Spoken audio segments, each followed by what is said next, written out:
भगवान महावीर की जयंती पर पीएम मोदी ने जैन मुनियों को नमन किया। पीएम मोदी ने दिल्ली में भारत मंडपम में आयोजित भगवान महावीर के 2550वें निर्वाण महोत्सव में शिरकत की। दर्शक समाधिस्थ आचार्य श्री 108 विद्यासागर जी महाराज का स्मरण होना स्वाभाविक है।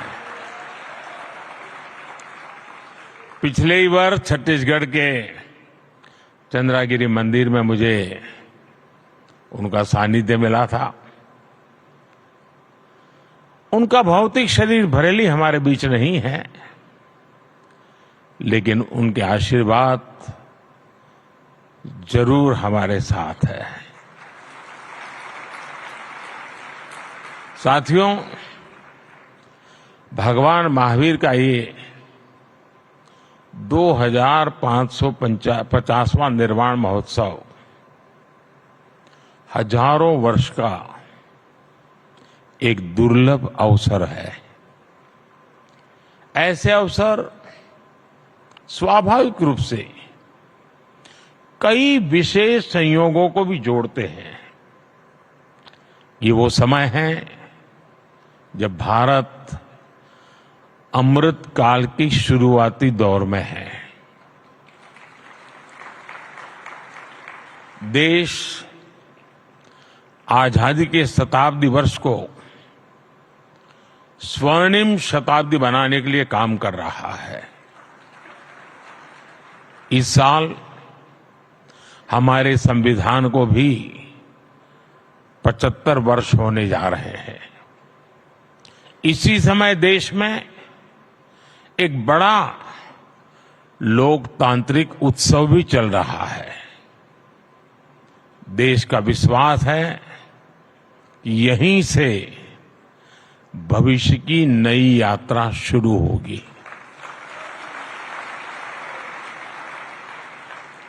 इन सारे संयोगों के बीच आज हम यहां एक साथ उपस्थित हैं। और आप समझ गए होंगे मैं एक साथ उपस्थित होने का मतलब क्या होता है।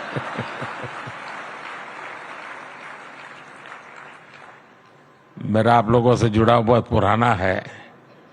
हर फिरके की अपनी एक दुनिया है।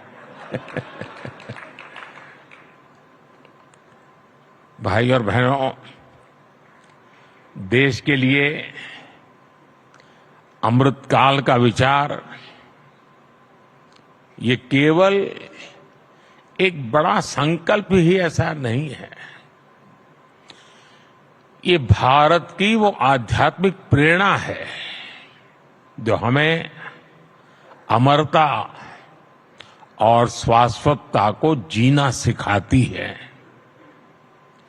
हम 2500 वर्ष बाद भी आज भगवान महावीर का निर्वाण दिवस मना रहे हैं।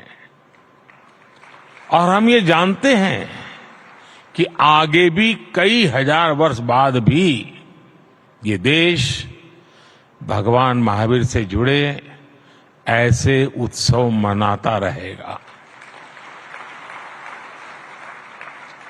सदियों और सहस्त्राब्दियों में सोचने का ये सामर्थ्य, ये दूरदर्शी और दूरगामी सोच, इसलिए ही भारत न केवल विश्व की सबसे प्राचीन जीवित सभ्यता है, बल्कि मानवता का सुरक्षित ठिकाना भी है।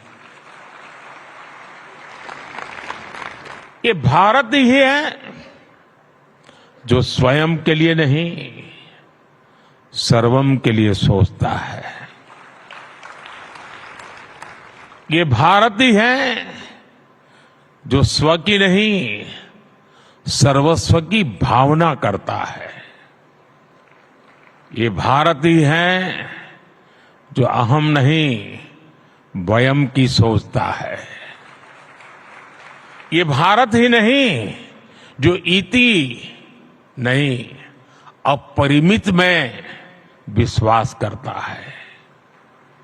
ये भारत ही है जो नीति की बात करता है, नेति की भी बात करता है। ये भारत ही है जो पिंड में ब्रह्मांड की बात करता है, विश्व में ब्रह्म की बात करता है, जीव में शिव की बात करता है।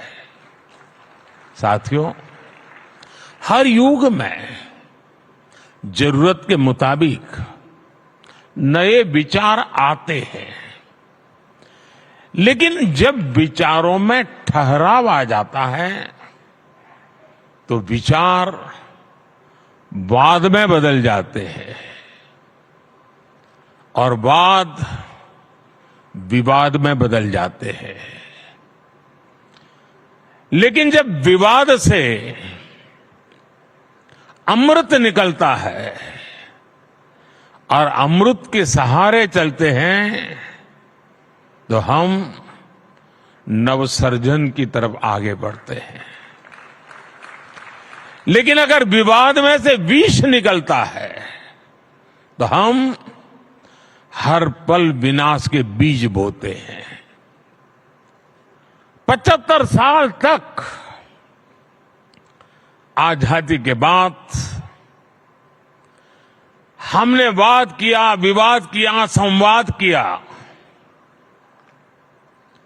और इस सारे मंथन से जो निकला, अब 75 साल हो गए।